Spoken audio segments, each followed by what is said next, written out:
विद्यार्थियों, आपका कक्षा में स्वागत है। आज हम डेवलपमेंट बायोलॉजी अर्थात परिवर्धन जैविकी के अंतर्गत कंपिटेंस या सामर्थ्य के बारे में पढ़ेंगे। अभी तक हमने इससे पूर्व की कक्षाओं में विभेदन, घूर्णीय प्रेरण, गैस्ट्रुलेशन, ब्लास्टुलेशन, बहुत सारी बातों के बारे में पढ़ा। ये प्रेरणा, विभेदन और कंपिटेंस लगभग तीनों एक साथ पढ़े जाते हैं। इसका समझने का उद्देश्य यह है कि किस प्रकार कोशिकाएं एक दूसरे को प्रेरित करती हैं और ऐसे कैसे सारी कोशिकाएं प्रेरित, क्या एक साथ एक ही समय में प्रेरणा होती है? कौन कौन सा भाग गैस्ट्रुला का या भ्रूण का ये काम कर सकता है, इसके बारे में जानकारी लेंगे। और कितनी देर तक कर सकता है ये भी देखेंगे। क्या प्रेरक हर किसी ऊतक को वही संरचना बनाने के लिए प्रेरित करता है? कैसा प्रभाव डालता है? कितनी देर तक रहता है ये प्रभाव? क्या अगर देर से प्रेरक आए तो भी वो कोशिकाएं जो प्रेरण होनी है वो कोशिका वही काम करती है? इससे पहले हम ये पढ़ चुके हैं कि प्रेरक प्रोटीन होता है, कुछ भ्रूण के भाग इनको प्रोड्यूस करते हैं। उनमें से हमने ग्रेक रिसेंट, डॉर्सल लिपोब्लास्टोपोर, ये सब बातें हमने स्पीमैन में और बाकी साइंटिस्टों के साथ काम करते हुए और पढ़ते हुए जानी थी। हमने ये जाना था कि प्रेरक पदार्थ होता है प्रोटीन, ये तो हमें आपने बता ही दिया। हमने आपको बताया था कि बहुत सारे भाग भ्रूण के प्रेरण का कार्य करते हैं। उनको अगर वहाँ से डैमेज भी कर दिया जाए और फिर दूसरी जगह लगाया जाए तो भी वो टिश्यू प्रेरण कर सकता है, प्रेरणा कर सकता है, प्रेरक का काम कर सकता है। फिर हमने देखा था कि डिफ्रेंसिएशन कैसे होता है, कैसे कोशिकाएं विभेदित होती है, कौन कौन कर सकता है। फोरगट का रूफ, आंत्र अग्र आंत की छत भी ये काम करती है, और बहुत सारी चीज़ें देखी थी कैसे कैसे अलग अलग स्थान पे कैसे प्राइमरी, सेकेंडरी, टर्शरी एक्ट्स होते हैं। आज हम जो बात कर रहे हैं, हमने जो प्रश्न उठाया अभी, उसका सवाल ढूंढने के बाद, तो इसके सवाल के जवाब में देखिए वही बात जो मैं कह रहा था उसको मैंने यहाँ लिखा है, is an ability of a part of embryo to induce. हाँ, क्या है कंपिटेंस? ये इसकी क्षमता है एम्ब्रियो के उस भाग की जो इंड्यूस हो सके, जो प्रेरित हो सके। अच्छा, जैसे कहते हैं ना अपन कि हर कोई प्रेरित नहीं हो पाता। आप किसी को भाषण देते हो, प्रेरणा देते हो, लेकिन प्रेरित ना हो, अगला रिसीव ही ना करे। ठीक उसी तरह भ्रूण के किसी भाग में भी प्रेरित हो सकने की क्षमता सामर्थ्य कहलाती है। भ्रूण की इस विशेषता को 1932 में C.H. वेडिंगटन ने कंपिटेंस नाम दिया। मैकीमेर ने 1932 में एक्सपेरिमेंट्स किए और बहुत सारे लोगों ने इनके साथ एक्सपेरिमेंट्स किए, इनके समकालीन साइंटिस्ट ने, और वो भी इसी निष्कर्ष पे पहुंचे। तो जो प्रयोगों से ज्ञात हुआ इस प्रकार हुआ कि प्रेरक हर कोशिका पर हर समय प्रेरणा नहीं कर पाता। विशिष्ट कोशिका समूह में प्रेरण करने की क्षमता होती है। कुछ विशिष्ट कोशिका समूह होते हैं, उसी तरह कुछ विशिष्ट कोशिकाओं में प्रेरणा या प्रेरण ग्रहण करने की और प्रेरित होने की क्षमता होती है, अर्थात उनमें कोई ना कोई इस प्रकार के रिसेप्टर्स होने चाहिए। एक और बात बड़ी क्लियर हुई कि समय निकल जाने के बाद वो प्रेरक जो प्रेरणा करनी थी वो नहीं कर पाता। ये बात नहीं है कि वो टिश्यू प्रेरित नहीं होते या कोई और दूसरे काम नहीं करते। मसलन अगर किसी को एक्टोडर्म बनानी थी या कॉर्डा मेसोडर्म बनानी थी, तो अगर वो प्रेरित नहीं हुई तो वो दूसरी काम में चल जाएगा, लेकिन वो चीज़ें जो करना था अगर समय निकल गया तो वो निश्चित समय की अवधि निकल गई तो वो प्रेरक काम नहीं कर पाएगा, वो प्रेरणा नहीं हो पाएगी। अगर हम दूसरे शब्दों में कहें तो प्रेरक के प्रति कोई विशेष प्रकार ऊतक ही संवेदनशील या अनुक्रिया होता है, मतलब प्रेरक के प्रति कोई विशेष स्पेशलाइज्ड टिश्यू ही कर पाता है। अच्छा, ये विशिष्ट समय अवधि में ही हो पाता है, और इसी विशिष्टता को C.H. वेडिंगटन साहब ने कंपिटेंस या सामर्थ्य, या मैं हिंदी में सामर्थ्य लिखना भूल गया हूँ, सामर्थ्य कहा।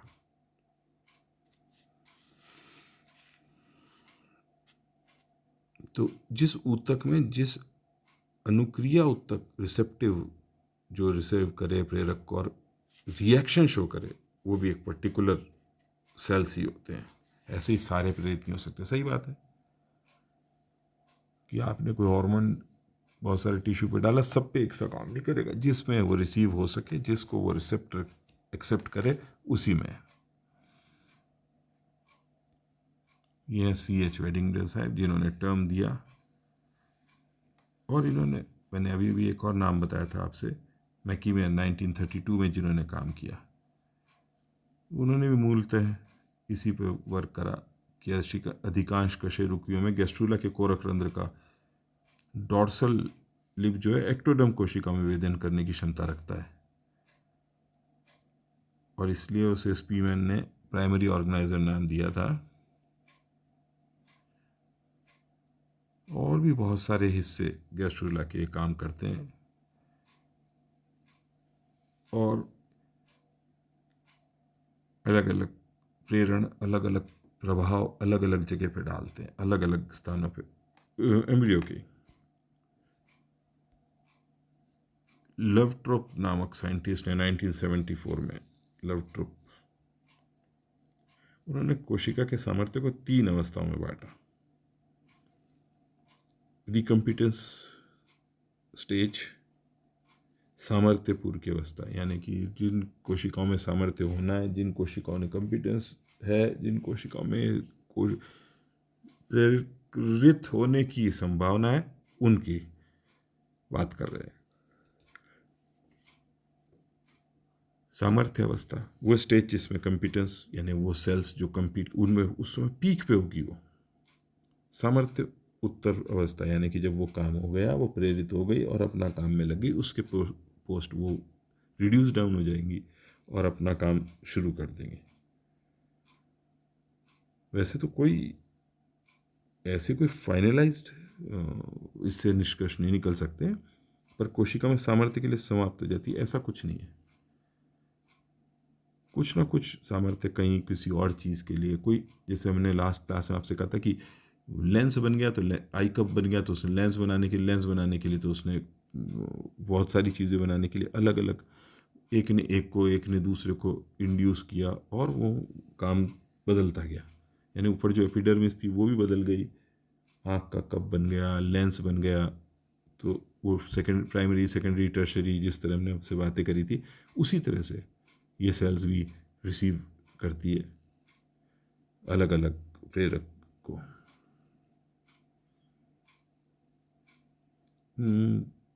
एक और एग्जांपल है कि गैस्ट्रुलावस्था के बाद भ्रूण की एक्टोडर्म, कॉर्डोमिजोडर्म या डॉर्सल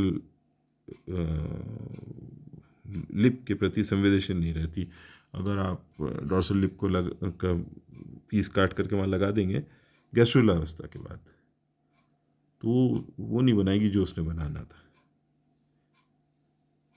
बल्कि वो अपने नॉर्मल उसमें ही काम करती है। तो हमने पहले भी, स्पीमैन ने भी इस चीज़ को प्रूव किया था।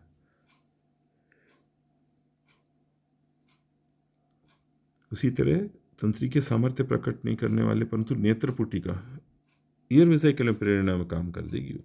अगर हमने कहा था ना कि अगर वहाँ नहीं करें, मिक्स तरह से रिएक्शन शो करेगी कि वो तो नहीं बनाया जो उसने बनाना था, लेकिन जो दूसरा काम चल रहा था उसमें वो उसने काम किया। तो विशिष्ट कोशिकाओं के साथ साथ हमने ये भी जान लिया कि ज़्यादातर उदाहरण लिया हमने कि डॉर्सल लिप से एक्टोडर्म ही प्रभावित होती है, मीजोडर्म एंडोडर्म पे इसका प्रभाव नहीं पड़ता, और बहुत सारी चीज़ें भी हम देखेंगे। वेडिंगटन की बात वापस से करेंगे कि C.H. वेडिंगटन ने जो एक्सपेरिमेंट्स किए और बहुत अच्छी स्टडी करी, उन्होंने जिस चीज़ों के बारे में बतलाया उनमें से ये तो अवस्था के लवट्रप की थी। अब हम उसकी बातें करते हैं। विभेदन हेतु सिर्फ प्रेरक की परिघटना को महत्व देने के बजाय प्रेरणा, सामर्थ्य के साझे प्रभाव या अंतक्रिया को महत्व दिया। सबसे इम्पोर्टेंट थी। ऊपर वेडिंगटन की स्पेलिंग गलत हो गई है, टाइपिंग के दौरान एरर हो गई, वेस्टिंगटन हो गया, तो आप इसे वेडिंगटन पढ़ें। उन्होंने कहा कि साहब भ्रूण के विभेदन आपको याद है, डिफरेंशिएशन, तो इसमें सिर्फ प्रेरक की प्रतिघटना इज नॉट इम्पॉर्टेंट। अभी अभी हम जो बात कर रहे थे वही बात कही है। कि सिर्फ प्रेरक की महत्व नहीं है, जितनी महत्व सामर्थ्य में साझा। तो इसलिए उन्होंने इवैक्यूएटर और कंपिटेंस सिस्टम को महत्वपूर्ण बताया। आपको याद होगा हमने पिछली बार कहा था कि इवैक्यूएटर भी नाम दिया था उन्होंने। इवैक्यूएटर में इवैक्यूएट करना, उसको तैयार करना, खड़ा करना, उठाना, उत्साहित करना या उत्तेजित करना।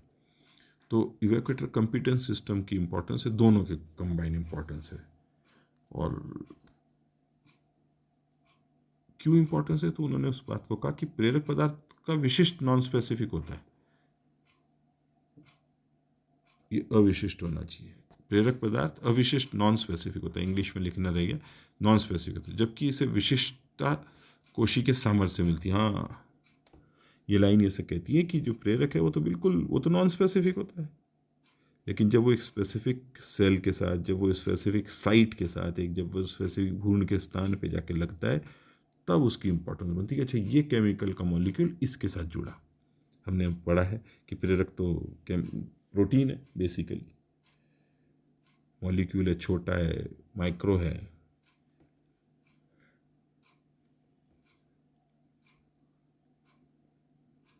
और दूसरी बात उन्होंने कही कि जो, हाँ ये अभी एक नेक्स्ट डायग्राम है, उसको थोड़ा आप समझेंगे, हल्का सा छोटा सा डायग्राम है लेकिन अच्छा है, उसको उससे आपकी बात क्लियर हो जाएगी।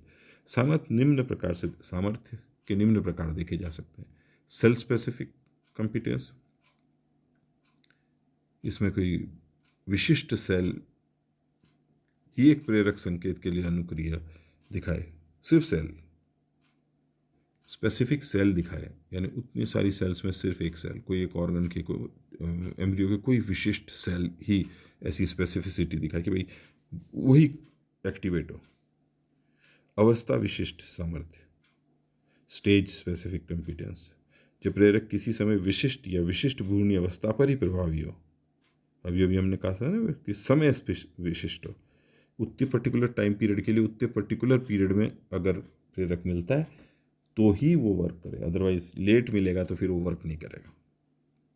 प्रेरक किसी स्थान, तो ये होगी अवस्था विशिष्ट के हिसाब से।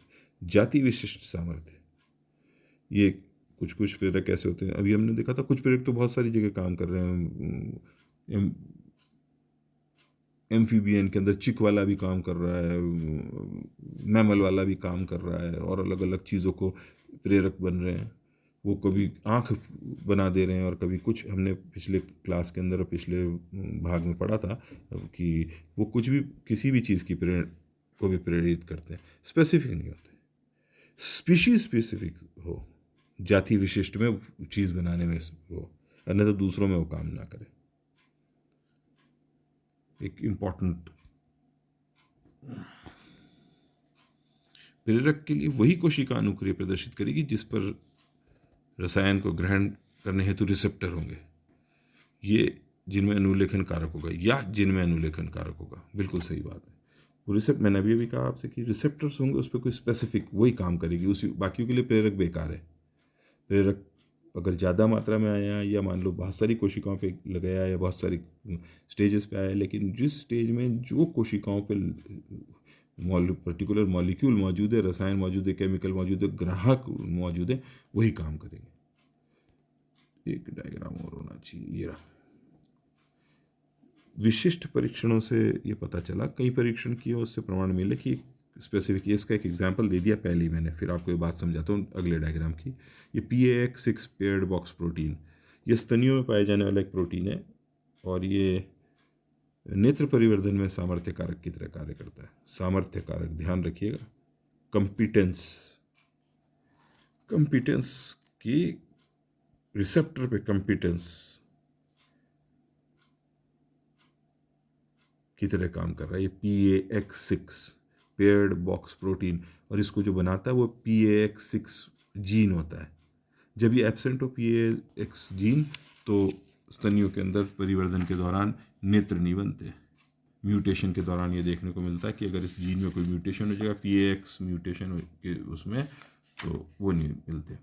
ये एक वेडिंगटन ने बहुत सुंदर सा आइडिया दिया था। ये एक ज़मीन जैसे कोई घाटी हो, पहाड़ की घाटी हो, उस प्रकार की एक्सप्लेनेशन दिया उन्होंने कि बिल्कुल घाटी का ही एक्सप्लेनेशन है। और वो ऊपर सेल नज़र आ रहा है जहाँ पे आप देख रहे हो।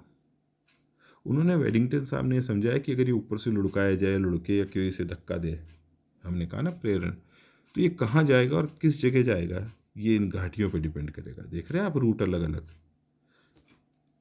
मैं कोशिश करता हूँ आपको समझाने की। हाँ, ये अगर यहाँ से आया और यहाँ से लुढ़कता लुढ़कता इधर आ गया तो ये किसी और चीज़ को प्रेरणा देगा, किसी और चीज़ को इंड्यूस करेगा। और ये यहाँ से चला और इधर आ गया तो इसका फेट कुछ और होगा। यहाँ से चला और इधर आ गया तो इसका फेट कुछ और होगा। यहाँ से चला इधर आ गया, ऐसे कई घाटियाँ ये बनती है इसमें। तो ये उन्होंने एक बहुत बढ़िया शब्द इस्तेमाल किया और उस पर उन्होंने इसको बहुत अच्छी तरीके से एक्सप्लेन करा कि ये इस तरह का जो लैंडस्केप बन जाता है पूरा, एपिजेनेटिक लैंडस्केप है, ज़मीनी भूतल का प्रदर्शन है। तो लैंडस्केप पूरे का पूरा, उस पर कोशिका की भविष्य क्या होगा, कहाँ जाएगा, कैसे प्रेरणा देगा, क्या स्पेसिफिसिटी होगी, ये इस डायग्राम से उन्होंने उस ज़माने में 1932 में समझाने का प्रयास किया था। शायद हाँ उसी समय 1928 या 1932 के अंदर उन्होंने काम किया, तब उन्होंने बात समझाने का प्रयास किया था। इट इज़ रिमार्केबल कि उन्होंने इसकी परिकल्पना की 1932। उन्होंने जो नाम दिए वो एपिजेनेटिक लैंडस्केप, और जो ये रास्ते दिए, ये जो मार्ग जो मैंने पिछले दिखाया आपको रेड पेन से, जो कि these are known as she roads.